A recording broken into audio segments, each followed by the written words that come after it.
me proclaim in the presence of many witnesses, and entrust them to reliable people who will be able to teach others also. Take the teachings you heard me proclaim in the presence of many witnesses, and entrust them to reliable people who will be able to teach others also. Take the teachings you heard me proclaim in the presence of many witnesses, and entrust them to reliable people who will be able to teach others also. Take the teachings you heard me proclaim in the presence of many witnesses, and entrust them to reliable people who will be able to teach others also. 2 Timothy 2:2. Hallelujah, 2 Timothy 2:2. Praise the Lord. 2 Timothy 2:2. You and me, let us proclaim the gospel. 2 Timothy 2:2. Hallelujah. 2 Timothy 2:2. Praise the Lord. 2 Timothy 2:2. You and me, Let us proclaim the gospel of Jesus Christ. Take the teachings you heard me proclaim in the presence of many witnesses, and entrust them to reliable people who will be able to teach others also. take the teachings you heard me proclaim in the presence of many witnesses, and entrust them to reliable people who will be able to teach others also. 2 Timothy 2:2. Hallelujah, 2 Timothy 2:2. Praise the Lord. 2 Timothy 2:2. You and me, let us proclaim the gospel. 2 Timothy 2:2. Hallelujah. 2 Timothy 2:2. Praise the Lord. 2 Timothy 2:2. You and me, Let us proclaim the gospel of Jesus Christ. The harvest is plenty, but the workers are few. As for me and my house, we will serve the Lord. We will serve the Lord.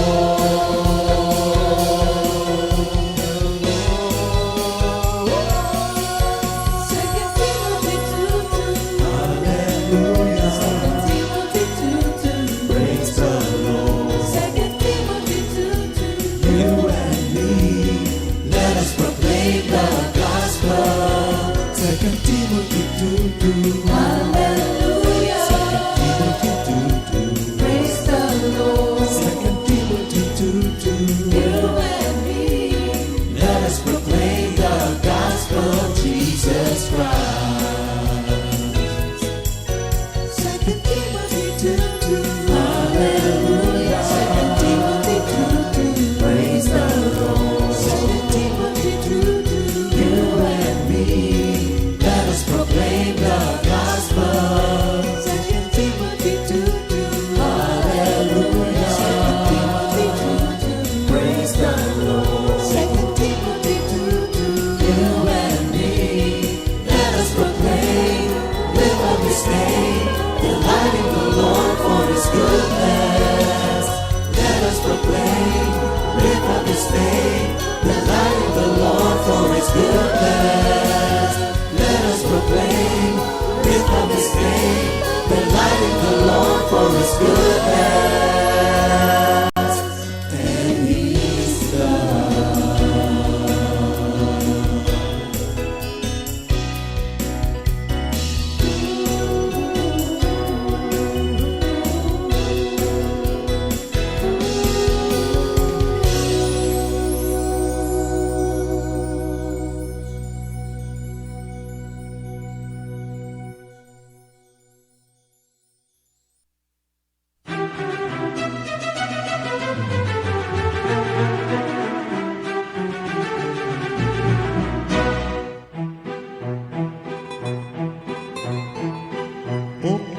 masdan ng mga paa na sumasayaw sa Panginoon. Okay, gandang masdan ng mga paa na sumasayaw sa Panginoon. Okay, gandang masdan ng mga paa na sumasayaw sa Panginoon. Okay, gandang masdan ng mga paa na sumasayaw sa Panginoon. Nagagalak na umaawit ng mga papuri sa ating Diyos. Lumulukso, lumulunod, sabay-sabay pumalakpak. Nagagalak na umaawit ng mga papuri sa ating Diyos. Lumulukso, lumulunod, sabay-sabay pumalakpak. Okay, inang pagmasdan, mga taong nagpupuri sa Diyos. Okay, inang pagmasdan, mga taong nagmamahal sa Diyos. Susulyap-sulyap, titingin-tingin, may mga ngiti sa labing di mapigil. Punong-puno ng pag-ibig ng Diyos. Halina, halina, halina kapatid, umawit tayo kay Jesus. Halina, halina, halina kapatid, umawit tayo kay Jesus. Susulyap-sulyap, titingin-tingin, may mga ngiti sa labing di mapigil. Punong-puno ng pag-ibig ng Diyos.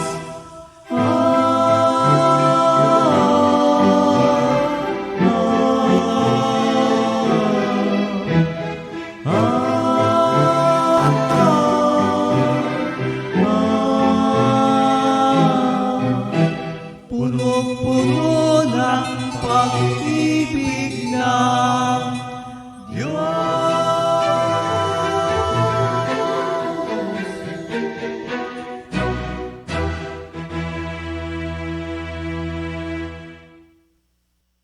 Good morning, Lord. Good morning, Jesus. Good morning, mga kapatid, mga kapatiran nating lagi sumusubaybay sa ating pag-aaral tuwing umaga. Glory to God. Good morning, Lord. Good morning mga kapatid. Good morning sa ating Panginoon. Glory to God. Glory to you, Lord Jesus. Memory verse of the week natin ay 1 Timothy 4:16.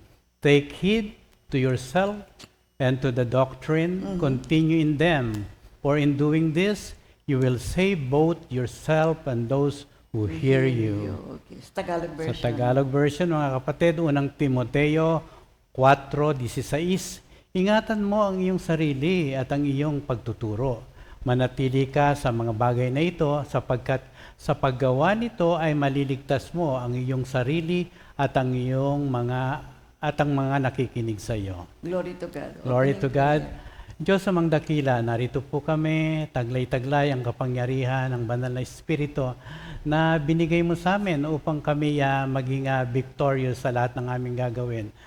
Sa pamagitan ng banal na Espiritu, Lord, tulungan mo po kami sa umagang ito na muli ang iyong banal na salita ay magbigay ng karangalan sa iyong banal na pangalan, pagalingin ng mga may karamdaman sa pamagitan ng mga salitang nagbibigay ng kagalingan sapagkat ang kagalingan ay nanggagaling sa iyo.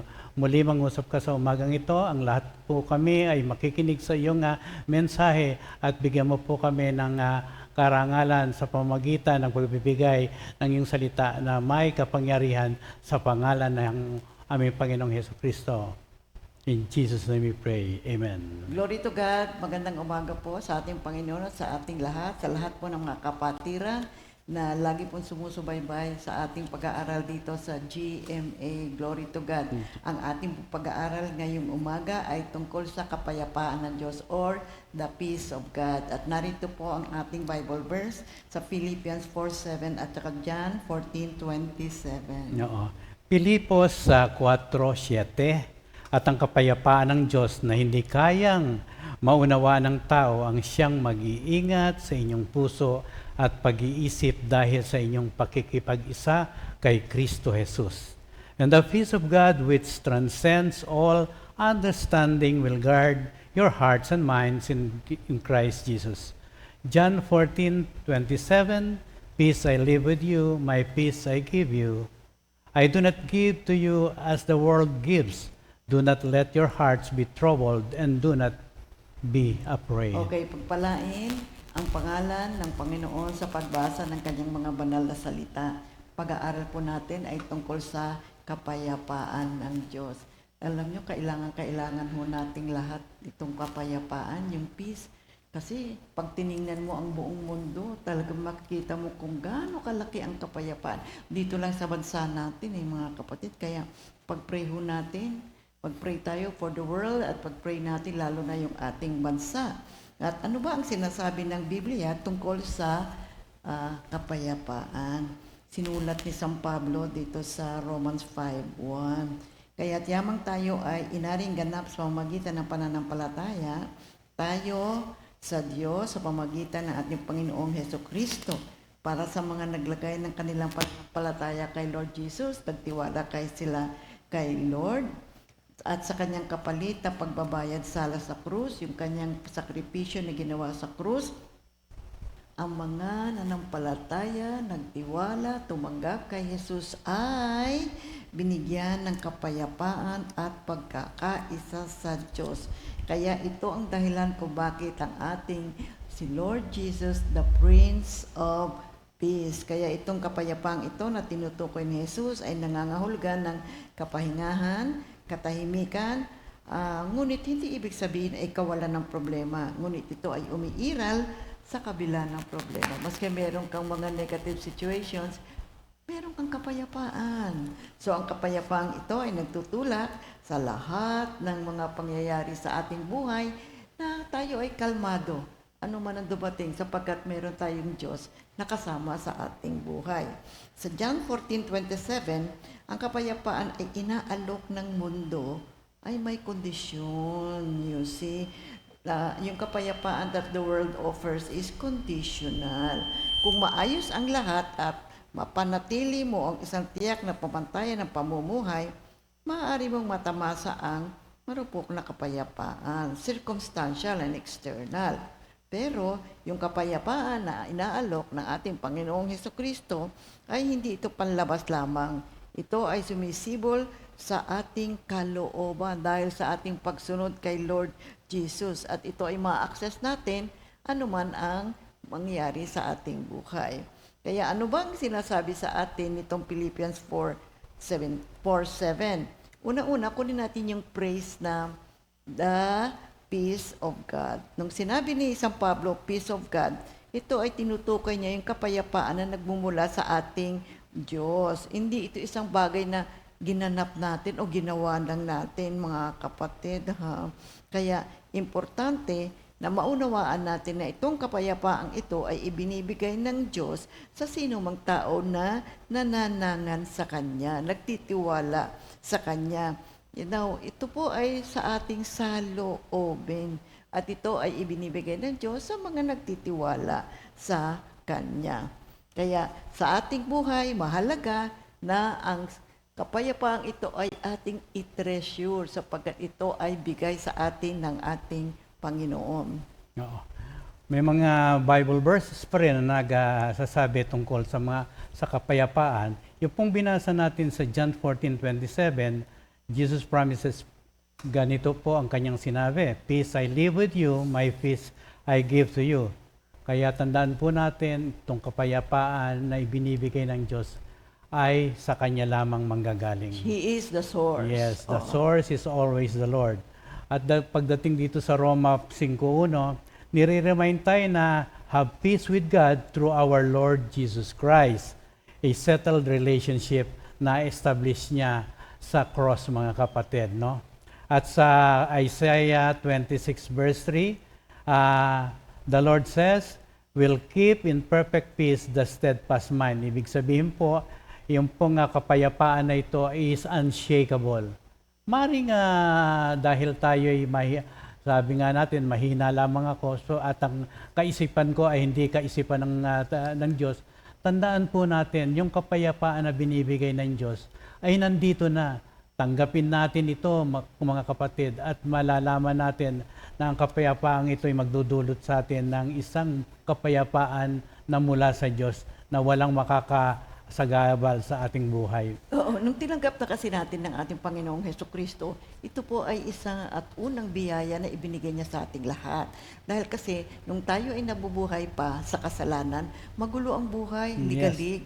Kaya nung tayo ay nagkaroon ng relasyon sa ating Panginoon sa pamamagitan ni Lord Jesus, alam nyo, nagkaroon na po tayo ng kapayapaan. Hindi ibig sabihin wala ka ng problema o negative situation, pero meron pa rin mga nangyayari, may nagagana, pero meron sa loob mo, meron kang kapayapaan na nararamdaman.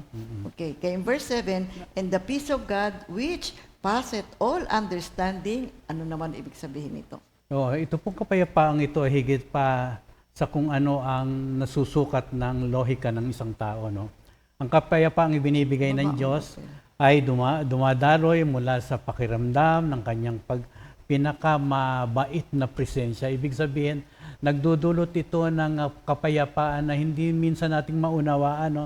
Subalit once na makita natin, maramdaman natin ang relasyon natin sa ating Panginoon, alam natin na ang plano ng Diyos para sa atin ay isang kapayapaan, isang kapangahingahan, at isang serenity na matatawag natin, mga kapatid. Ang kalmadong pagpapalang ito'y lumalampas sa abot ng pag-iisip ng tao.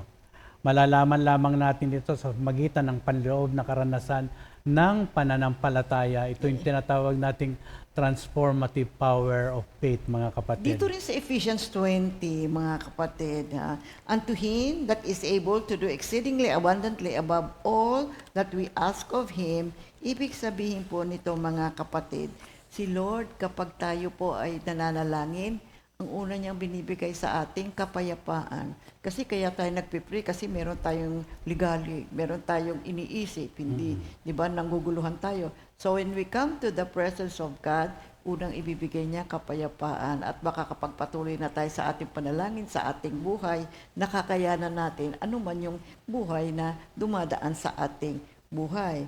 Kaya yung Mark 4:39-41, dito ay makikita natin, you remember Jesus comes the storm, yung mga disipulo niya, they're baffled, natatakot sila. Pero nung tinawag nilang ating Panginoon, nasabi ni Lord, di ba inutusan niya yung storm na tumigil, sabi niya. Kaya makikita natin ang kapangyarihan ng kapayapaan ay nagmumula sa ating Panginoon. And then, sinasabi pa sa atin dito sa verse na ito, will guard your hearts. Now, that peace that God gives will guard our hearts.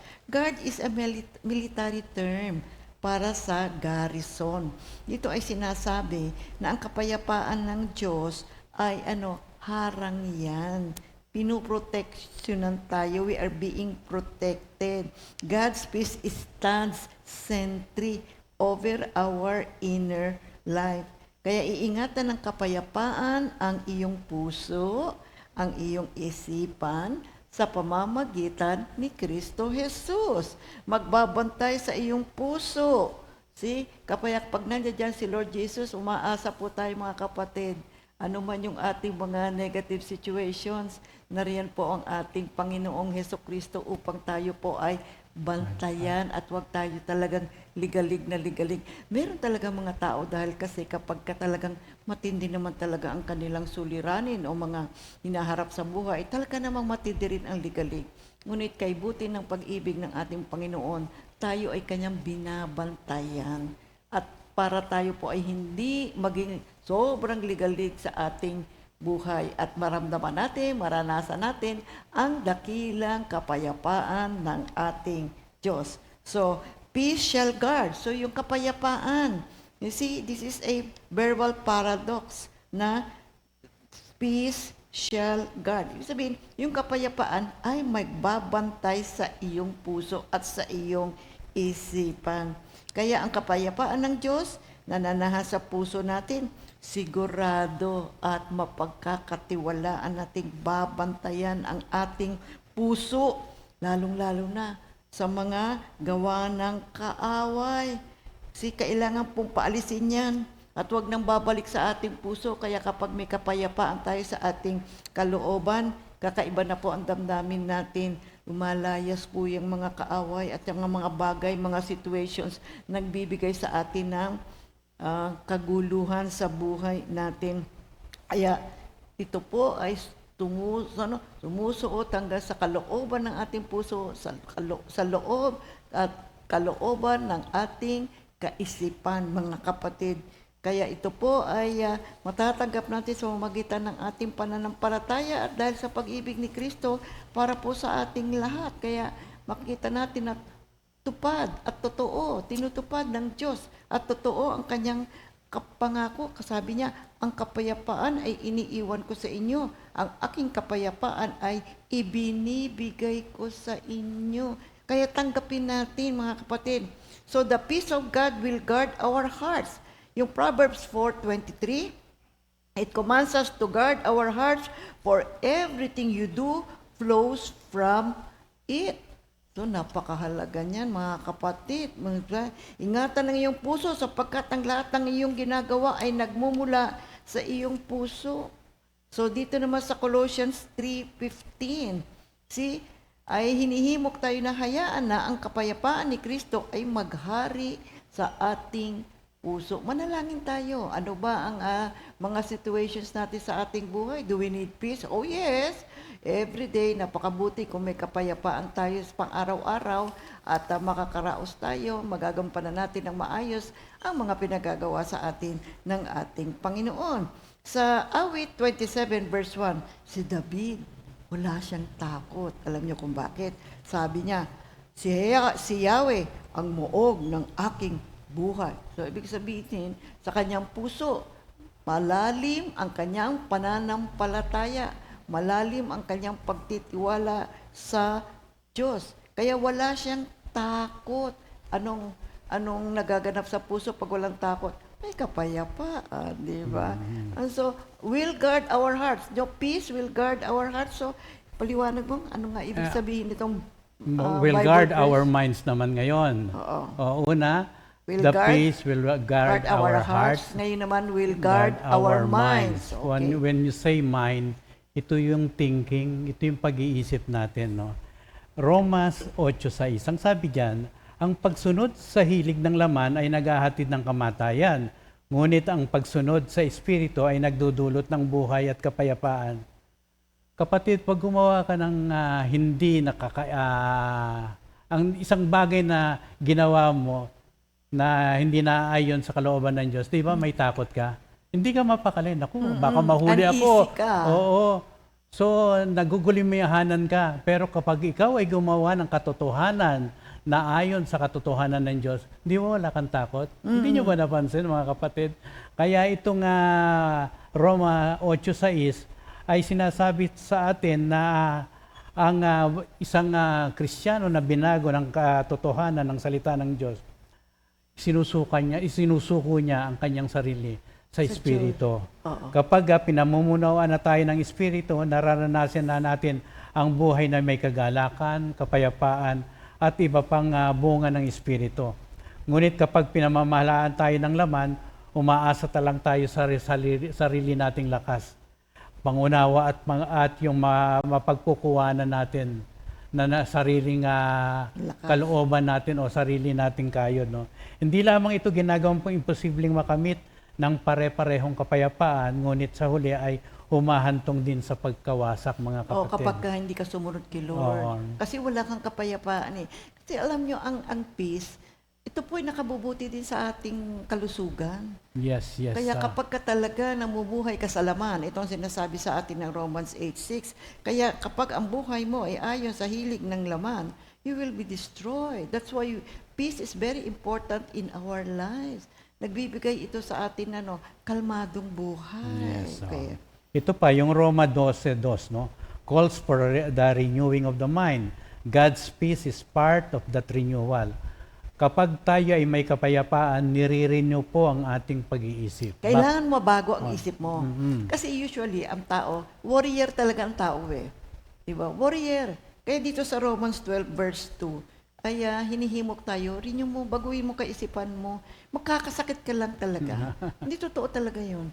Kaya ngayon, kailangan natin yung kapayapaan. Kaya kapag binago mo na yung kaisipan mo, diba, Lord Jesus, tinatanggap kita, gusto ko ng bagong buhay, then the Lord will give you peace. At habang ikaw nakikipagrelasyon kay Lord, nag-aaral ang salita ng Diyos, unti-unti makikita mo, mababago na ang iyong kaisipan. Anong magaganap? May kapayapaan ka na. Diba? Kaya maski meron kang mga negative situations, ay, kasama ko si Lord. Di ba? Tutulungan ako ni Lord. Di ba? Meron tayong Word of God. Kailangan Siya i-declare mo nagbibigay ng kasi, no? oo. Kailangan i-declare Meron mo tayong yan. salita ng Diyos, andyan din yung presensya ng ating Panginoon, kaya nagkakaroon tayo ng kapayapaan. Dito pa. Dito sa Isaiah 26:3, binanggit niya yung steadfast mind. Mind, Ibig oo. sabihin, matatag na pag-iisip. Oo. Binibigyan mo ng lubos na kapayapaan ang mga may matatag na paninindigan at sa iyo'y Ang nagtitiwala. nakita ninyo, Ibig sabihin, no, ang pagtitiwala ay isang bagay na kailangan natin once na ang ating buhay ay nakatuon na sa ating Panginoon. alam nyo, ang pagtitiwala, pananampalataya, tayo ang nakikinabang. Totoo yan. Tayo ang nakikinabang. Pag tayo po ay nagtitiwala sa ating Panginoon, kumakalma ang ating kalooban. Yes, oo. Dito rin, 2 Corinthians 10:5. Ikalawang Korinto 10:5, no, sinisira namin ang mga maling pangangatwiran. Ginagapi namin ang lahat ng pagmamataas laban sa kaalaman tungkol sa Diyos at binibihag namin ang lahat ng kaisipan upang upang matutong sumunod kay Kristo. Oo. Binabanggit dito sa 2 Corinthians 10:5 ang tungkol sa pagbihag ng bawat pag-iisip. Ibig sabihin, isurrender mo ang sarili. Yung Pag sinabing kaisipan, oo. kaisipan, yung pagkabihag dito ay pagbibigay natin ng ating sarili sa ating Panginoon at sundin ang layunin ng ating Panginoon. Isang proseso ng pagsunod kay Kristo ay nagbibigay ng kapayapaan, mga kapatid. Okay. Taking every thought captive. Meaning to say, huwag mong hayaan mamayani. Lalo na mga negative thoughts. Take every thought captive. Captive, pigilan mo at hayaan mong ang iyong kaisipan ay sumunod sa Diyos. Ito po ang sinasabi sa atin. At kapag tayo po ay sumunod, so mababago ngayon yung way of thinking mo, kakaroon ka na ngayon ng kapayapaan. So, will guard your hearts, will guard your minds. Now, in Christ Jesus, magaganap ito sa pamamagitan ni Kristo. Because outside of Him, wala po tayong kapayapaan. Yung Ephesians 1:3, see, if purihin ng Diyos at Ama ng ating Panginoong Hesukristo, pinagkalooban niya tayo ng lahat ng pagpapalang espiritual na nagmumula sa langit dahil sa ating pakikipag-isa kay Kristo. Purihin ng Diyos at Ama ng ating Panginoong Hesukristo, pinagkalooban niya tayo ng lahat ng pagpapalang espiritual na nagmumula sa langit dahil sa ating pakikipag-isa kay Kristo. So meaning, every spiritual gift ay nagmumula kay Lord Jesus. At ang isa sa mga bigay ni Lord sa atin ay kapayapaan. Kaya sabi sa John 16:33, sa akin ay magkakaroon kayo ng kapayapaan. So, ibig sabihin to, sabi ni Lord Jesus, in Him, through Him, in Him, meron tayong security.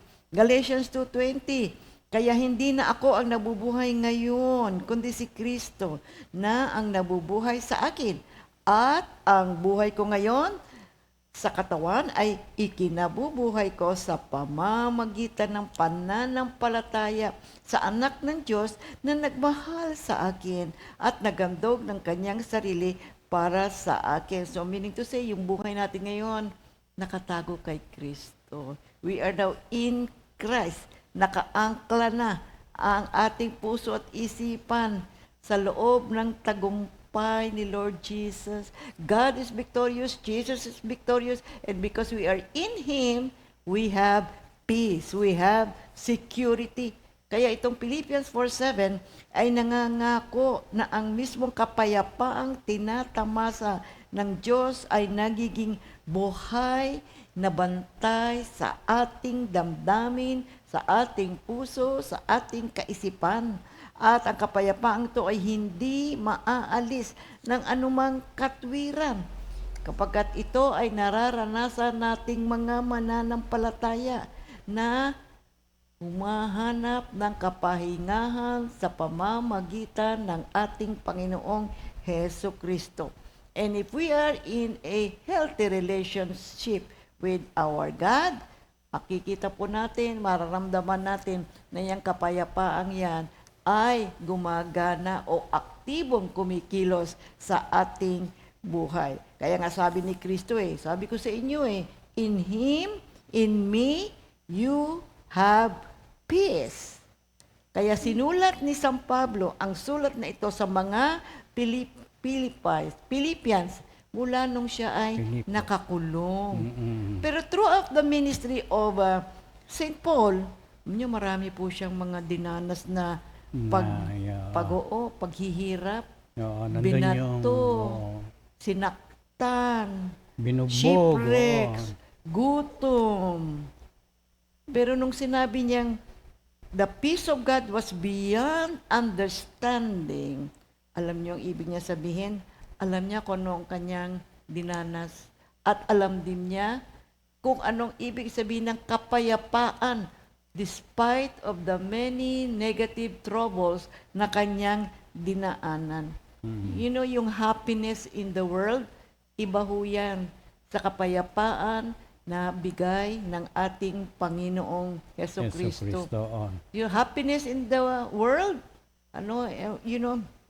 dependent yan upon circumstances. Kaya nga, happiness, dependent sa happenings.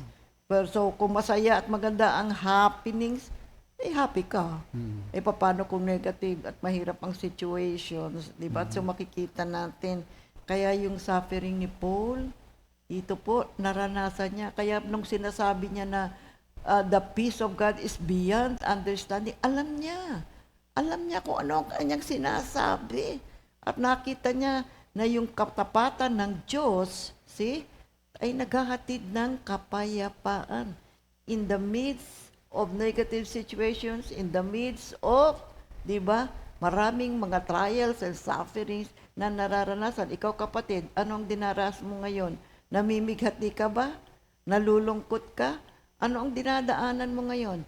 Pag-aralan mo yung peace of God. Makikita mo kapatid, kung gaano katapat ang Diyos at siya ay nagbibigay ng kapayapaan sa sino mang nagtitiwala sa Kanya, sa sino mang tumatawag sa Kanya, sa sino mang nangangailangan at humihingi ng kapayapaan sa Kanya. No. Okay. Ito pong John 14:27. Ulitin ko po, peace I live with you, my peace I give you. I do not give to you as the world gives. Do not let your hearts be troubled and do not be afraid. Amen. Bakit kaya binanggit ng ating Panginoong Hesukristo ito sa kanyang mga disciple? Tayo rin po, mga kapatid, bilang isang ministro, disipulo ni Kristo, pag binasa mo itong sinabi ng ating Panginoon, ito po'y kapayapaan na bigay ng Diyos Ama sa Kanya habang ginagawa niya ang mission niya, ang kalooban ng Diyos Ama dito sa lupa. Kaya alam nyo naman, sa panahon ni Kristo, hindi naman matahimik yung panahon niya, magulo din. Pero binigyan na siya ng kapayapaan ng Diyos Ama sa kanyang puso. Kaya bawat punta niya, bawat sitwasyon na dadaanan niya, kapayapaan pa rin ang kanyang ibinibigay sapagkat yung kapayapaan na yun ay nanggagaling mula sa Diyos Ama na binigay sa kanya. Kaya mula sa Diyos Ama, papunta kay Hesukristo, ibinibigay niya ngayon sa disipulo at ngayon ay tinatanggap din natin bilang kapayapaan na dulot ng kanyang kamatayan at sa Kalbaryo at muling pagkabuhay niya at nagbibigay ito ng kapayapaan sa ating buhay. Ang magandang mensaheng ito ay sumasalamin sa makapangyarihan at nakakaaliw na pangako nga sinabi ni Jesus sa kanyang mga disipulo sa Biblia. Ito ay isang paalaala ng isang malalim, hindi matitinag na kapayapaan na higit sa lahat ng makamundong pang-unawa, mga kapatid. Ditulad nga ng mga inaalok sa mundo, maaring magaganda ang iyong kasuotan. Marami kang mga sasakyan na ginagamit. Meron kang popularity syndrome. May mga kaibigan ka mayayaman. Minsan doon mo nakikita yung kapayapaan mo, hindi po ron. Temporary po lang yan, mga kapatid. Once you make a decision na makipag-relasyon sa ating Panginoon, yung kapayapaan na yan ay mararamdaman mo no matatag anumang situation ang iyong daanan, mga kapatid. You'll be able to differentiate yung kapayapaan na hatid ng mundo at kapayapaan na mula sa ating Diyos. Tunay na kakaiba, mga kapatid. Kaya nga sinabi ni San Pablo, no? Sabi niya, the peace of God is beyond understanding. Kaya sabi niya, sabi sa atin, hinihimok tayo ngayon na hanapin ang kapayapaan at ituloy ito. Seek peace and pursue it. Sa Psalm 34 verse 14. 14. Whoever Whoever of you loves life and desires to see many good days, keep your tongue from evil and your lips from telling lies. Oo. Turn Turn from evil and do good. Seek peace and pursue it. See, Yeah. mabuti ang gawit, masamay. mabuti ang gawi at masamay layuan. Pagsikapang kamtin ang kapayapaan. Okay, hanapin ang kapayapaan. Pursue peace. Yan po ay dapat at mabuti nating maging ugali. See, kapag ang buhay natin, tayo po ay laging nagsusumika na magkaroon ng isang mapayapang buhay, tayo rin naman ang makikinabang. Pag-iwas sa hindi pagkakasundo, pag-iwas natin sa mga relasyon na hindi maganda, hindi mabuti at hindi makatutulong sa atin, sa ating church, sa ating community, tandaan po natin, kailangan po nating makontrol ang ating sarili. Umiwas tayo sa mga negative. Mag-ingat na ilayo ang ating sarili saan? Mga chismis, malisya, mga hindi naman kinakailangan na mga pananalita. Minsan, opinion mo lang naman, hindi naman yan katotohanan. Maging mahusay tayo sa pakikinig. Be good at listening. Kailangan po mag-ingat tayo, mga kapatid. So, kontrolin natin yung ating sarili. Magsanay tayo sa pagpipigil, lalo na kapag ikaw ay nagagalit. Mag-iwas, mag-ingat ka kasi kung minsan hindi natin namamalayan kapag ka nagalit kung ano-ano na ang sinasabi. Kaya tuloy maski isang maliit lang na sitwasyon na, you can just let it go, ay lumalaki yung sitwasyon.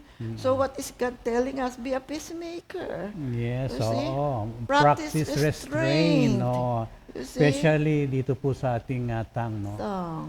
Practice restraint sapagkat ito pong dilang ito, once na ibuka mo at magbigay ka ng isang pananalita o salita. na may konfrontasyon, naku, tatanggap ka rin ng isang salita na hindi maganda ang magiging hindi rin maganda ang resulta. Oo. mga kapatid. Kaya nga yung self-expression is one of the leading idols in our culture. Pag ikaw ay medyo may yabang na dating at ang yung pananalita ay hindi kaayon-ayon, tandaan po natin hindi po yan nagbibigay ng kaluguran sa ating Panginoon.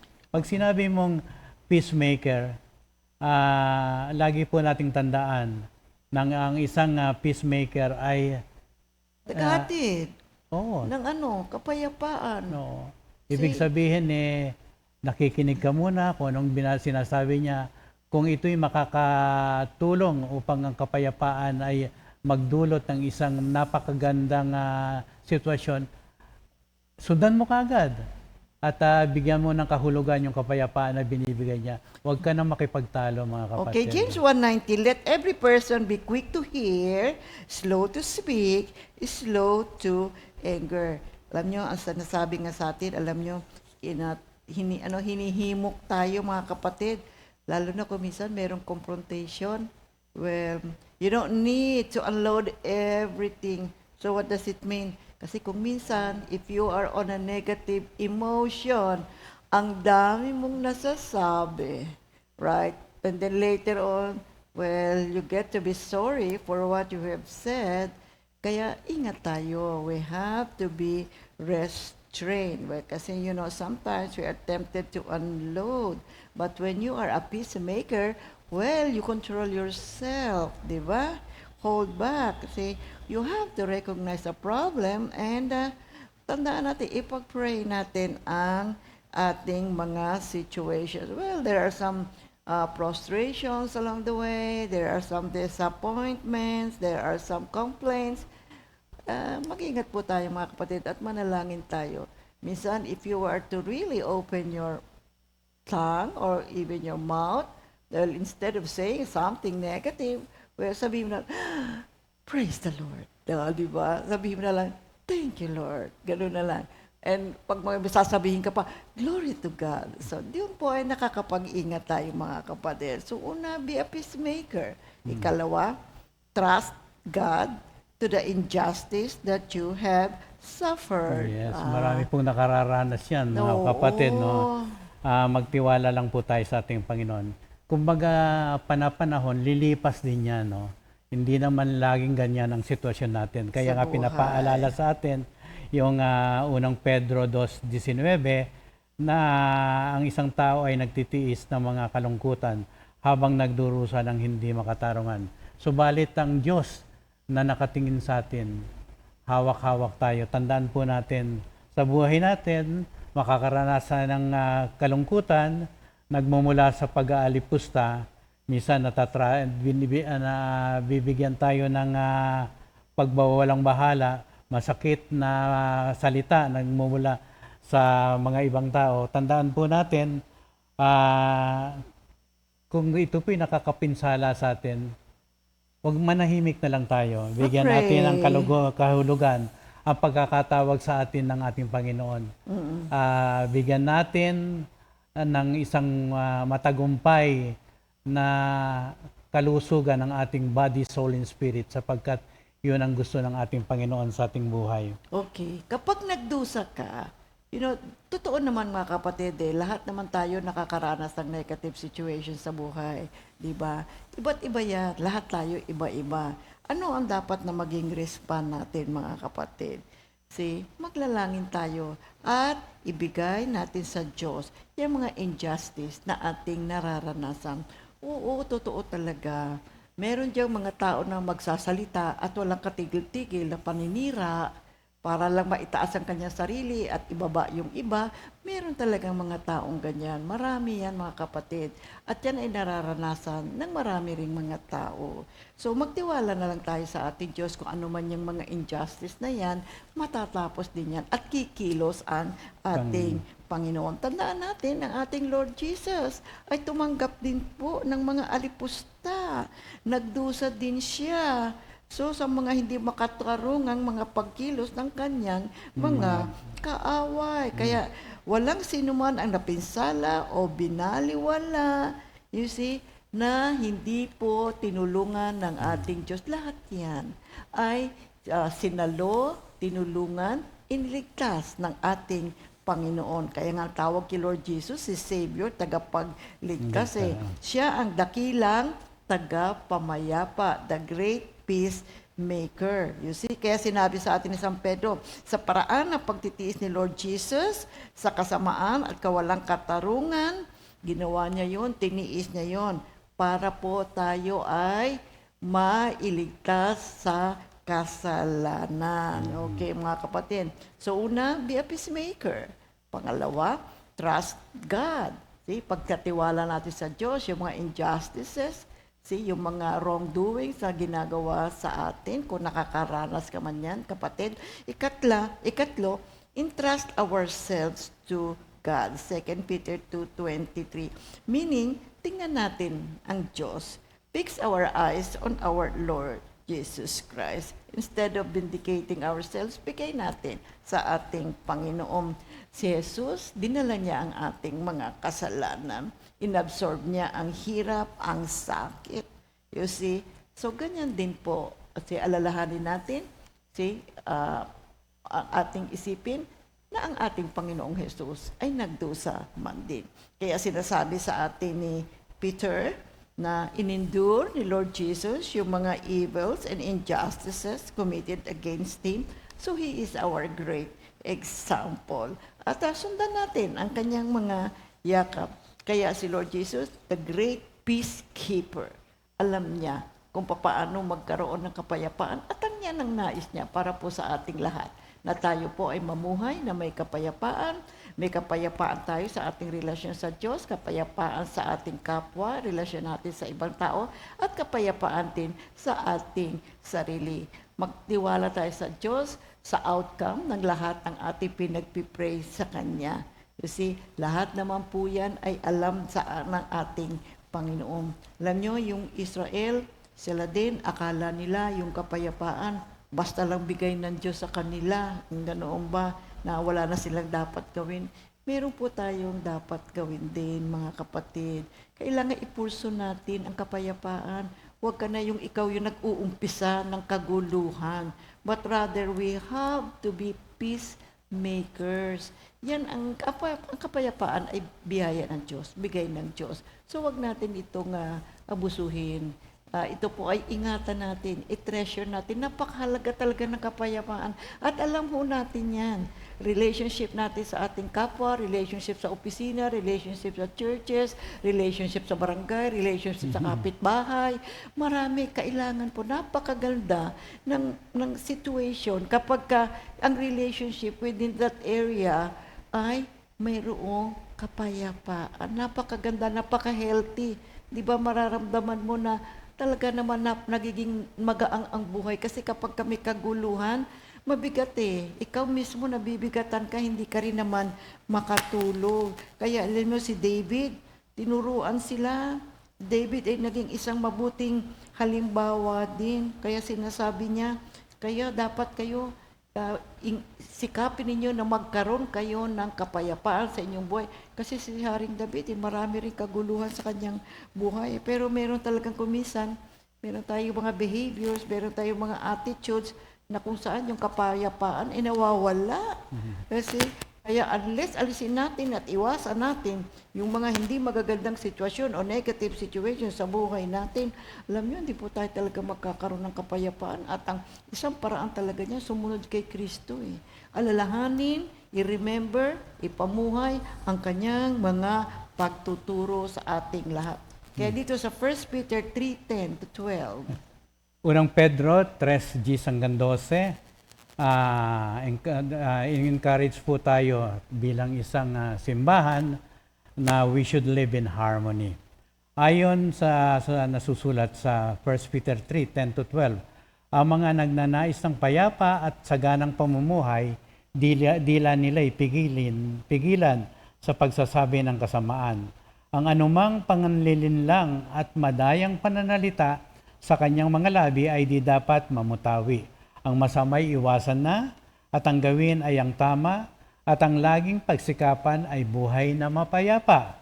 Ang mga mata ng Panginoon sa matuwid na katuon, ang kanilang panalangin ay kanyang pinakikinggan, ngunit ang masasama ay kanyang sinasalungat. No? Now, we have to remember na ang kapayapaan ng Diyos ay isang gift, regalo sa atin. Kaya po itong konsepto ng kapayapaan ng Diyos na bilang isang regalo ay isang malalim na tema sa buong kasulatan na nag-aalok ng sa mga mananampalataya ng isang pakiramdam na katahimikan at katiyakan na higit pa sa pangunawa ng tao.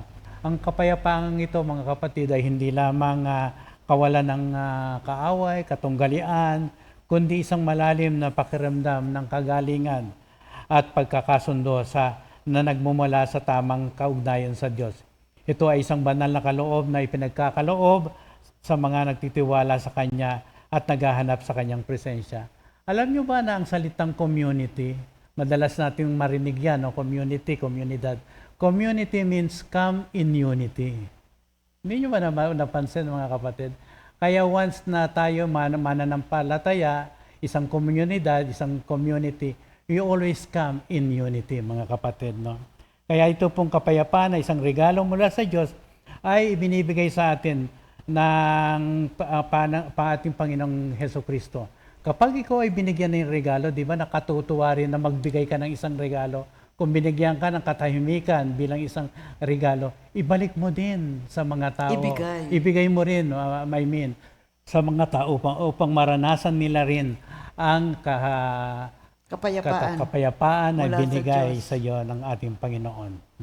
Okay. Ang pagtitiwalang ito na ibinibigay sa natin sa ating Panginoon, naghahatid po yan ng kapayapaan sa ating mga kapatid.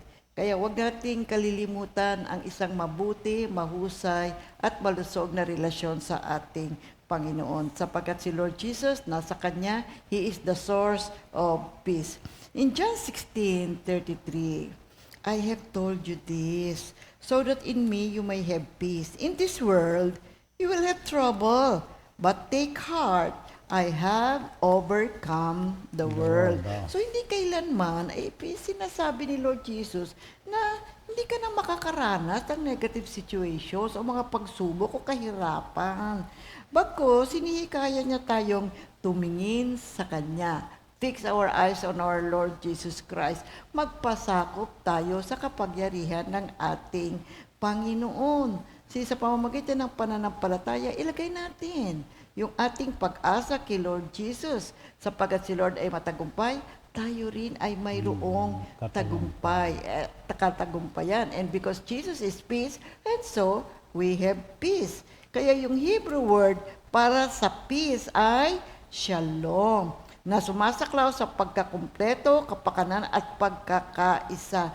Now, this is a state ng buhay na ang nais ng Diyos ay mayroon tayong mapayapang buhay. Kaya yung number 6:24-26, yung tinatawag nating Aaronic blessing, includes a prayer for peace. So, paano nga ba nasasaad dito sa number 6:24-26? The Lord bless you and keep you. The Lord make His face shine upon you and be gracious to you. The Lord lift up His countenance upon you and give you peace. So, binabanggit din ng salita ng Diyos na yung kapayapaan na bigay sa atin ni Lord Jesus. Ito po ay tumutukoy sa titulo ng ating Panginoon. Jesus is the Prince of Peace. So, ito po ay naglalarawan na sa ating Panginoon ay mayroong banal na katahimikan at katarungan. Kaya sa New Testament, yung saang kapayapaan ng ating Panginoon ay naganap, natupad sa pamamagitan ni Lord Jesus. Kaya yung John 14:27, ina-assure ni Lord Jesus yung kanyang disciples, again, sabi niya, peace I leave with you, my peace I give to you. I do not give you as the world gives, so do not let your hearts be troubled, do not be afraid. So ito ay isang tapat, ganap na kapayapaan. At ito ay rooted, nakaugat ito doon sa presence at pangako ng ating Panginoong Hesukristo. At ito pong Pilipos 4:7, sinulat din po niya, at ang kapayapaan ng Diyos na higit sa lahat ng pagkaunawa ay magbabantay sa inyong mga puso at sa inyong mga pag-iisip kay Kristo Jesus. Amen. Kaya napaka-importante pala talaga na yung pong katotohanan na ang kapayapaan ay manggagaling lamang sa ating Panginoon. Sa Kanya lang talaga, Sa Kanya He is the talaga. source of peace. That's why He is called the Prince of Peace. Oo. Ngayon naman talaga, peace among the believers. You see? Yung peace na ito, mga kapatid, ay kinakailangan natin as a group, as a community, as a church. Kailangan po mamayani sa atin ang kapayapaan. Kaya yung Ephesians 4:3, tayo pong lahat ng mga believers ay hinihimok to make every effort to keep the unity of the Spirit through the bond of peace. Kaya itong kapayapaan ng Diyos fosters unity and love among Christians, reflecting the harmonious nature of the Trinity. So makikita mo, the triune God, magkakasama sila, magkakaisa sila. So live at peace with one another. Ito po naman ang hinihimok ng 1 Thessalonians 5:12-15. Now we ask you, brothers and sisters, to acknowledge those who work hard among you, who care for you in the Lord and who admonish you. Hold them in the highest regard in love because of their work. Live in peace with each other. And we urge you, brothers and sisters, warn those who are idle and disruptive, encourage the disheartened, help the weak, be patient with everyone. Make sure that nobody pays back wrong for wrong, but always strive to do what is good for each other and for everyone else. Kaya alam nyo, dito sa pag-aaral natin ng salita ng Diyos, napakarami ng advices, ng mga payo ng New Testament tungkol sa peace. At ang lahat ng ito ay may kinalaman tungkol sa ating relasyon sa ating Diyos, relasyon sa ating kapwa, at sa ating sarili. Alalahanin natin, narito po ang banal na Espiritu na ibinigay sa atin upang tayo po ay tulungan sa panahon na tayo po ay nangangailangan at may kagulumihanan sa ating buhay.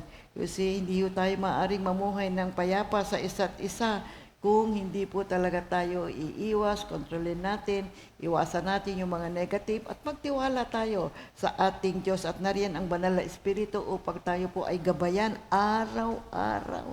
At ito po ay magagawa ng ating Panginoon. Sinandyan yung banal na Espiritu, He is the power to guide us, to give us wisdom for our daily Christian living. Kaya ito namang Ephesians 4 verses 2 to 6, Be completely humble and gentle. Be patient, bearing with one another in love. Make every effort to keep the unity of the Spirit through the bond of peace. There is one body and one Spirit, just as you were called to one hope when you were called. One Lord, one faith, one baptism, one God and Father of all, who is over all and through and in all. No, Amen. mga kapatid, no? Kaya yung pagpapanatili ng pagkakaisa sa pamamagitan ng bigkis ng kapayapaan. So, panatilihin po natin ang unity sa ating church, sa ating pong grupo, sa ating community. Kaya sinasabi ni Jesus na ang pagkakaisa ay mahalaga. Kaya tayo po ay kinukumbinsi, hinihimok tayo na panatilihin natin ang kapayapaan sa ating kalagitnaan. Kaya in Romans 15 verse 3, May the God of hope fill you with all joy and peace as you trust in Him, so that you may overflow with the hope by the power of the Holy Spirit. puspusin nawa kayo ng Diyos na siyang bukal ng pag-asa at nawa ay pagkalooban niya kayo ng kagalakan at kapayapaan sa pamamagitan ng inyong pananampalataya upang mag-umapaw ang inyong pag-asa sa pamamagitan ng kapangyarihan ng Espiritu Santo. So, ang ibig sabihin ito, may God fill you with joy and peace. At si San Pablo, habang siya ay sumusulat ng kanyang mga sulat sa mga churches sa Rome, ay ang kanyang hinahangad, pinagpipray niya na yung church mapuno kayo ng kaligayahan at kapayapaan.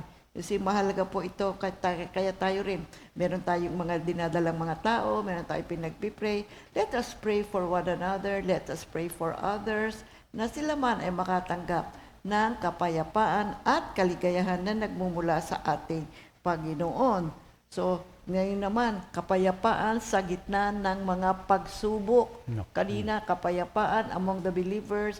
Ngayon naman, kapayapaan sa gitna ng mga pagsubok. Kaya nga nung sinabi ni Lord Jesus yung John 16:33, See, I have told you these things so that you may have peace. In the world, you have tribulation. So, binasa po natin ito kanina. So ito po ay isang nakaaaliw na pangako o Bible verse mula sa ating Panginoon. Tayo po ay may katiyakan na ang Diyos ay nakatingin sa atin. Alam po niya ang mga nangyayari at nagaganap sa buhay natin. Kaya tayong mga mananampalataya, kaya mo yan kapatid. Ano ba yung dinadaanan mo? Carry mo yan. Kasi kasama natin si Lord Jesus. Maging matatag ang ating puso sa pananampalataya kay Lord. Sapagkat si Lord ay matagumpay, matagumpay din tayo. Matatagumpayan natin lahat yung kahirapan na yan. Kaya yung regalo ng Diyos sa atin na kapayapaan, naku mga kapatid, ito po ay isang malaking pagpapala na tumatago sa buhay natin. Kasi Kasama po yan sa redemptive work ni Jesus Christ and the abiding presence of the Holy Spirit. Kaya tayo po, yakapin natin itong bigay ng Diyos na ito sa atin. Let's experience ang kabutihan at eternal peace, nabigay, hatid sa atin ng ating Panginoon. At ngayon tayo nandirito na, nabubuhay na tayo sa kaharian ng ating Panginoon. Tayo pong lahat na mananampalataya, tayo pong mga believers, be at peace. Oh yes. Meron talagang mga negative situation. But be at peace, be still. Sabi nga ni Lord, and know that I am God. Okay, dito naman tayo sa Hebrews 12, verse 14. Make every effort to live in peace with everyone and to be holy.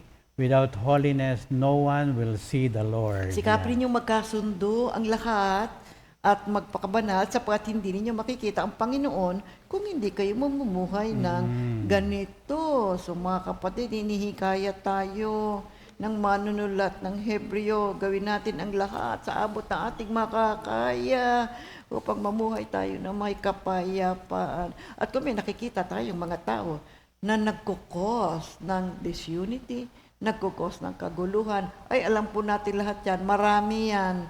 Nababasa natin sa dyaryo, naririnig natin sa news, nababalitaan natin. There are really several people. May mga tao na nagkukos ng kaguluhan, nagkukos ng problema. Wag na ho tayong maging kasama doon sa mga nagiging dahilan. Bagkos tayong taga-pray.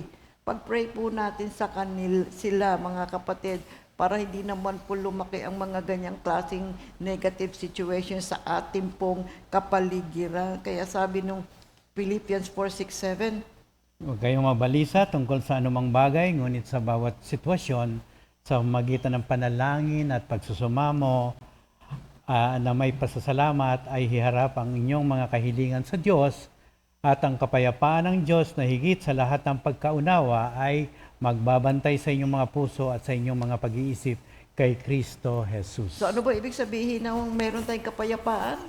Explain pa natin ulit. Let's Yes, explain further. Bago natin na maunawaan kung ano ang ibig sabihin ng pagkakaroon ng kapayapaan sa Diyos, dapat nating kilalanin na ang mga tao ay likas na ang kalagayan nila ay tayo kaaway ng Diyos, mga kapatid. Dahil sa kasalanan. Dahil sa kasalanan. Dahil minana natin ang likas ng kasalanan mula sa ating mga unang mga magulang. Okay, noon yun. Noon yun, no? Oo, Sa pero Genesis ngayon, 3, tinanggap na natin si Lord Jesus, may bagong buhay na tayo kay Lord. we are born with disposition to please ourselves and be our own gods na tinatawag natin. No? His just nature cannot overlook our sin. Justice demands punishment.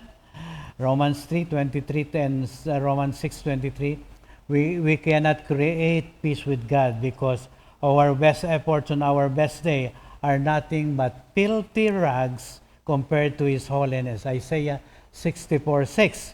Kaya sa ating sinful state, we cannot be reconciled. We cannot have peace with God no matter how hard we try. Amen. Kaya Jesus took God the Father. Initiative, siya na mismo. Ang nag-pursue ng peace with us by sending His Son to earth. Kaya si Jesus ay live a perfect life. Kanyang pong crucifixion paid for the sins of all who would trust in Him. Hebrews 4:15, 2 Corinthians 5:21. At kanyang muling pagkabuhay ay ginagaranti ang ating justified life before God, Romans 4:25. Kaya si Jesus ang Prince of Peace, Isaiah 9:6. At siya po rin po ang nagbibigay ng kapayapaan at ito po ay magdudulot sa atin ng mensaheng kaligtasan mula kay Kristo. The Gospel of Peace, Ephesians 6:15. Peace with God means our consciences are cleared. In Hebrews 10:22. Kaya sabi niyan, Hebrews 10:22, kaya't lumapit tayo sa Diyos na may buong pusong tapat at may matibay na pananampalataya sa Kanya. Lumapit tayong may malinis na budhi sapagkat nilinis na ang ating mga puso at hinugasan na ng dalisay na tubig ng ang ating mga katawa. So dito makikita natin mga kapatid, yung shame po natin, yung kahihiyan natin ay nawala na sapagkat tayo po ay pinatawad na ng ating Panginoon. Kaya Hebrews 4:16, huwag kayong mag-atubuling, lumapit sa trono ng mahabaging Diyos upang makamtan natin ang habag at pagpapala sa tulong sa atin sa panahon ng ating pangangailangan. So mga kapatid, merong mga negative situations, but be brave. Come unto the presence of God. You see, another thing, for the Christian, maintaining a sense of peace with God means we keep our ongoing sins and failures confessed. Okay, nagkakamali pa rin po tayo, mga kapatid, sa ating buhay. Patuloy na manalangin, humingi ng tawad sa ating Panginoon. But first and foremost, i-acknowledge mo na nagkamali. Sabi, ba't ako hihingi ng tawad? Wala naman akong kasalanan. No. We do sin sometimes, you see. Meron pa po tayong kakulangan, meron pa po tayong kahinaan. So, hingi natin ng tawad palagi sa ating Diyos ang ating mga nagagawang pagkakamali. Para yung kapayapaan na ibinigay sa atin, naaalagaan natin, treasure natin mga kapatid. You see, kailangan po natin ito dahil kasi unconfessed sins ay ito po ay nagiging hadlang sa isang masayang fellowship between God and the believer. So next is peace with God also allows the Christian to live without fear of death or without fear of death. Maraming tao takot pong mamatay. Well, sa totoo lang, napansin ko nga ito, well, it's all because meron silang sense of feeling na hindi pa ako ready dahil kasi may kasalanan pa ako. Totoo yun eh. Totoo yun. Kaya nagkakaroon ng fear of death. Pero kapag alam mong malinis ka, may kapayapaan ka, may relasyon ka sa ating Panginoon, you welcome death. Diba? Hindi ka natatakot sa kamatayan. Kaya mahalaga po ito mga kapatid. Kapag tayo po ay nag-confess ng ating kasalanan, bibigyan tayo ng Diyos ng kapayapaan, ang magaganap sa atin, mawawala sa iyo ang takot ng kamatayan. Oo. Ganun ang isa, yan po ay biyaya sa atin ng ating Panginoon. You see, kaya mahalaga na nag-aaral tayo ng salita ng Panginoon. Pagkat dito, nabubuksan ang ating kaisipan tungkol sa ating buhay. Maging ang ating magiging buhay sa kabilang buhay. Kaya yung Banal na Espiritu ibinigay sa atin bilang isang what? The ring of promise. Pangako siya. Isa siyang katiyakan na may isang mas magandang buhay doon sa hinaharap natin kung tayo po ay makikipag-isa at makikipagtulungan, magtitiwala, magtsatsaga, susunod sa mga kautusan ng ating Panginoon. Ngayon, kapag tayo po ay mayroon ng kapayapaan, kasi maayos ang buhay, maalwan ang buhay. And the next thing, human beings were created to live with peace with God. Yan po ay plano ng Diyos sa atin. Kaya mga kapatid, alam naman natin na sinira ng kasalanan ng kapayapaang iyon at sinisira pa rin ito para sa lahat ng tumatanggi sa alok ng kaligtasan ni Jesus. Gayunpaman, sino mang tumatawag sa pangalan ng Panginoon ay naniniwala sa kanya na sa puso na si Jesus ang tanging daan patungo sa Diyos at handang isuko ang kanyang sarili sa Panginoon bilang kanyang tagapagligtas at Panginoon, maaari siyang magkaroon ng kapayapaan. Okay. Yan po ang pangako ng Panginoon sa Roma 10:9-10, Roma 10:13, John 3:16, John 3:36, and Acts 2:21 and Acts 2:28. Ano yung Galatians 5:22-23? But the fruit of the Spirit is love, joy, peace, forbearance, kindness, goodness, faithfulness, gentleness, and self-control. Against such thing there is no law. Napansin nyo ba? Meron dong peace. Di ba? Meron dong peace sa fruit of the Spirit. Now, paano ko ma-experience yung peace ng Diyos? Okay. Paano natin ma-obtain? Paano natin ma-maintain itong peace ng ating Panginoon? Ito pong binasa natin sa Pilipos 4:7 ay tumutukoy sa kapayapaan ng Diyos na higit sa lahat ng pagkaunawa. Karamihan po sa liham ni San Pablo ay nagsimula sa mga salitang, "Sumainyo ang biyaya at kapayapaan mula sa Diyos na ating Ama at sa Panginoong Hesukristo." Ang kapayapaan ay isang estado ng katahimikan o katahimikan ng Espiritu na lumalampas sa mga pangyayari. Kung may kaguluhan, lalampasan niya ng kapayapaan. Kung ano man ang sitwasyon, I-overtake. laging mayroon siyang I-overtake niya. Oo, i-overtake. Kung mayroong gumabagabag sa iyo, haharangin niya, igagard ka niyan, mga kapatid. Ang kapayapaan ay isang estado, kanga ng katahimikan, at ang termo ng kapayapaan ay nilalarawan sa banal na kasulatan bilang isang regalo mula sa Diyos at naaayon sa kanyang katangian. Kapag tayo po ay lumalapit sa Diyos, you see, the more of His peace, we can enjoy. James 4:8. Kaya tayo po ay binibigyan ng maliwanag na instructions kung paano tayo lalapit sa Diyos. Psalm 24 verses 3 to 4 says, "Who may ascend the mountain of the Lord? Who may stand in His holy place? The one who has clean hands and a pure heart, who does not trust in an idol or swear by false God." So here we see the scripture is also very clear that we cannot make ourselves clean enough or pure enough to earn the peace of God. We have to what? Ask forgiveness, magpakumbaba, hingi ng tawad sa Diyos, lumapit sa Diyos, at tayo po ay gagawaran ng kapayapaan ng ating Panginoon. Romans 3:10 and Romans 3:23. So, papaano tayo makakalapit sa Diyos? Sabi ni Diyos, "Peace I live with you." Sabi niya, "Peace I give to you, not as the world does." Kaya ano gagawin natin? Lumapit lang tayo sa ating Panginoon. Magpakumbaba tayo, mga kapatid.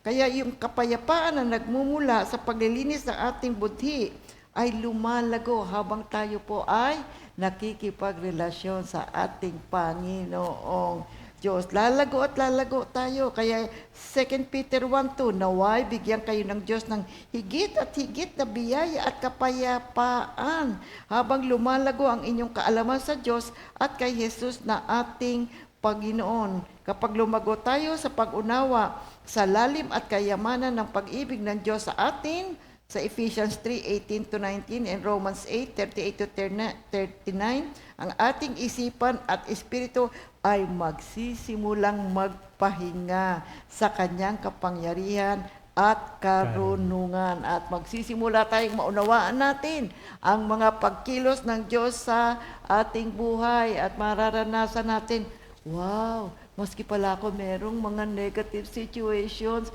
bakit meron akong kapayapaan? Bakit iba ang aking kaldamdamin? Ganyan po, mga kapatid, ang magaganap sa atin. Kaya living in peace can be compared to a petal of a flower unfolding in the morning sunlight. The petals of peace in our lives unfold as we learn more about God. Habang tayo po ay natututo, handa na nanatiling nag-aaral ng salita ng Diyos, lalo pong lumalalim ang ating kapayapaan. It's like a flower unfolding. Kasi habang nag-aaral tayo ng tungkol sa Diyos, na-discover natin yung kanyang character, na-experience natin yung kanyang continual na kabutihan, nababasa natin ang tungkol sa kanyang mga pangako. So makikita natin, ang lahat ng ito ay makatutulong upang tayo po ay lumalim sa ating kapayapaan. Kaya kapag tayo po ay namumuhay, making the Lord our God our refuge. So we begin to live in peace with God. You see? Kaya makikita natin, God becomes our refuge. God become our fortress. We will trust in Him. Alam nyo, dito po sa puso natin, if we always confess this, titibay po ang ating pananampalataya at lalalim ang ating kapayapaan. Kaya itong Isaiah 26:3-4, You will keep in perfect peace those whose minds are steadfast because they trust in you. Kaya ito pong pagtitiwala sa ating Panginoon ay dapat forever. No? For the Lord Himself is the rock of eternal. Rock eternal. Rock eternal, mga kapatid. At So- ito pong Roma 15:13, may the God of hope fill you with joy and peace as you trust in Him, so that you may overflow with hope by the power of the Holy Spirit. Amen, oo. So naway punuin ka ng Panginoon ng kagalakan at kapayapaan. Yun ang sinasabi sa atin pa na. Make this our prayer. Make this a part of our prayer every day. Colossians 3:12-15. Let Christ peace rule in your hearts. Yan, maganda yan. Yan po ang gawin nating habit sa buhay natin. Ito po ay maging panuntunan natin na ang kapayapaan ng Diyos ang siyang bumalot sa ating buhay at siyang magkontrol at magpatakbo ng ating buhay. Napakahalaga kasi ng kapayapaan eh. Kasi kapag ka talagang meron kang negative situation, hindi ka makatulog, ligalig ka. So, yung kapayapaan ng Diyos, siya po ang siyang nag-guard ng ating isipan at ng ating puso. Yan po ang kumukontrol sa atin. Tumutulong po yan, mga kapatid. At tayo po ay pinakakalman niya sa ating, ang ating buhay. Bilang chosen people, holy and dearly loved by God. So, balutin natin ang ating sarili ng compassion, kindness, humility, gentleness, patience, bear with each other, forgive one another. If you have grievances, forgive as the Lord forgave you. And over all these things, virtues, put on love, which bind them all together in perfect unity. Now let the peace of Christ rule in your hearts. Since as members of one body, you are called to peace. And be thankful. So kapag tayo po ay mayroong kapayapaan sa buhay natin, salamat sa Diyos. Oh yes, may negative situation, salamat pa rin sa Diyos. Kasi God is the God of peace. Nandyan na si Lord, kasama natin sa buhay, sigurado yan. May tagumpay na, may kapayapaan pa. Kaya 2 Peter 1:2, you see. Grace and peace be yours in abundance through the knowledge of God and of Jesus Christ. Jesus our Lord. Kaya no? kapansin-pansin mga kapatid na itong si San Pedro, yung biyaya sa kapayapaan, yung diwa na ito ay matatanggap natin sa magitan ni Kristo Jesus. We keep on saying this, that through our Lord Jesus Christ, bigay po niya sa atin ang kapayapaan. Kaya ingatan natin, i-treasure natin itong kapayapaan natin. At kung minsan, talaga naman may negative, manalangin ha mga kapatid ha. Huwag bilangin yung mga problema at negative situation. Mayroong mga tao talaga marami. Iyak ng iyak, marami. Pero manalangin palagi. Andiyan naman ang Diyos na tutulong sa atin, mga kapatid. At hindi naman natutulog si Lord. Laging nandiyan ang gusto niya sa atin. Mamuhay tayo ng may kapayapaan. Enjoying His blessings. Diba? Napakarami ng pangako ng ating Panginoon. Napakarami ng kanyang mga gabay na itinuturo sa ating lahat. Sundin lang lahat natin to. And the God of peace will be with us. We will enjoy His peace. We will enjoy His blessings. Amen? Glory to God. Purihin ang banal na pangalan ng ating Panginoon. Kaya nga, 2 Peter 1:2, grace and peace be yours in abundance through the knowledge of God and of our Lord Jesus Christ. You see? Kaya tandaan natin, ang banal na Espiritu, importante din po yan sa buhay natin. Siya po ay mahalaga sa atin, nagtuturo, nagagabay sa atin sa pang-araw-araw na buhay. Purihin ang banal na pangalan ng ating Panginoon. At ngayon naman ay babatiin natin ang mga may birthday. May 29, 2026. Happy birthday, Sister Hilda Bernardo. Ay, asawa ni Brother Ali yan. Sister Claribel Toledo, Brother Nathan Bonggultol, si Nathan, anak ni Ali. Si Nathan. Sister Elizabeth Marasigan and Sister Delia Kalinisan. Sa inyo pong lahat, happy birthday ha. Masaya kayo, mag-enjoy kayo. Sige, mag-party kayo. Enjoy your day. It's your special day. Be happy. Amen. God bless you.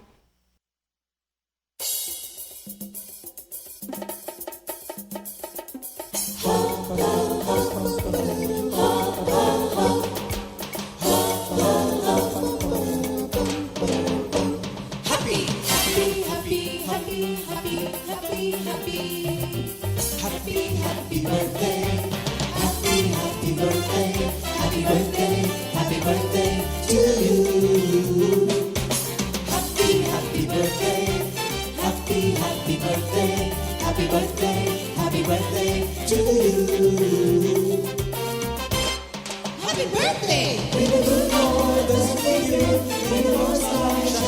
you. Happy, happy birthday to you. Happy, happy birthday to you.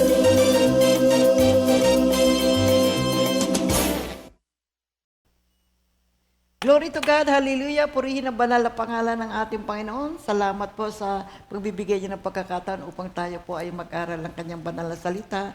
At ngayon, meron po tayong mga announcements. Announcements. Everyone is invited to the 34th anniversary of San Fabian Outreach, June 7, 2026. Sunday po yan, 9 a.m. onwards. At our San Fabian Comfy Church, theme ng kanilang anniversary is Kawikaan Gis 16. We will celebrate the goodness and faithfulness of our God. Amen. On June 7 din. June 7, Sunday after lunch, dito po sa ating worship center sa Parañaque, Dr. Mon Pideri is offering the following 2026 flu vaccine for strains, Pfizer Lifetime Pneumonia Vaccine. Bago po ito, 20 strains. Pwede pong pagsabayin kapag wala pong lagnat on the day of vaccination. Deadline of confirmation is on June 4, 2026.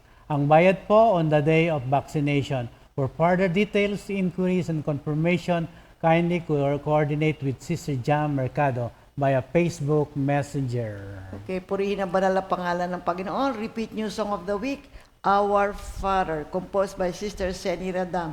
Pero bago po yan, closing prayer po tayo. Diyos amang dakila, marami pong salamat na ang regalo mo sa aming kapayapaan ay taglay-taglay namin sa bawat sitwasyon ng aming buhay.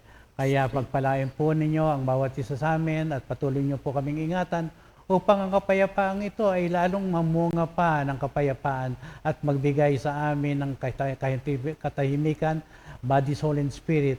At hayaan mo po ang aming mission statement na sa 2 Timothy 2:2 ay magbigay ng karangalan sa iyong banal na pangalan ngayon at magpakailaman. In Jesus' name we pray. Amen. God bless everyone.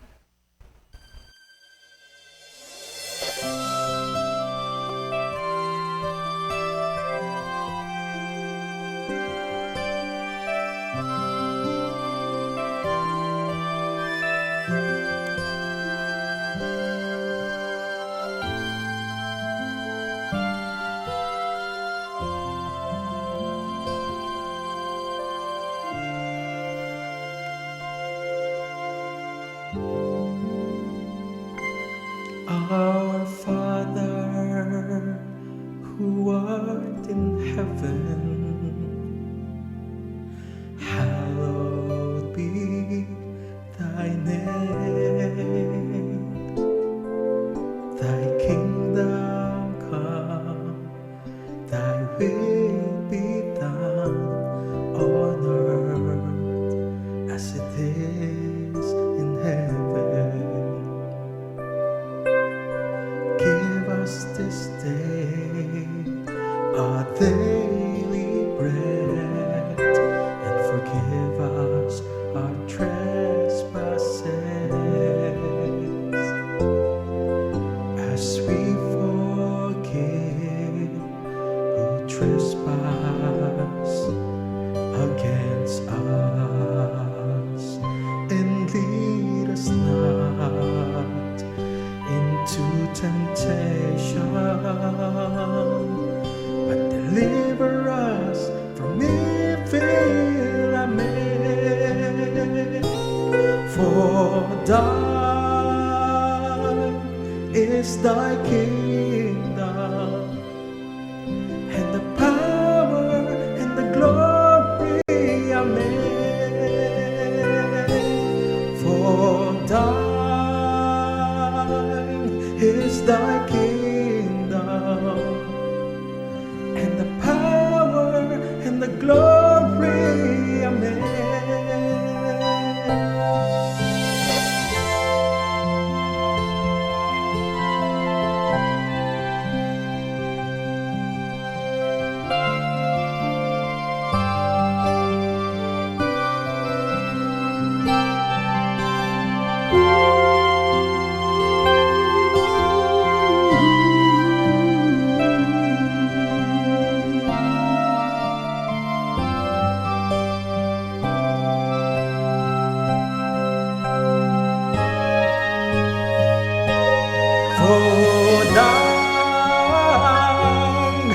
is thy kingdom, and the power and the glory, amen. For thine is thy kingdom, and the power and the glory, amen. And the power and the glory, amen. And the power and the glory, amen. And the power and the glory, amen.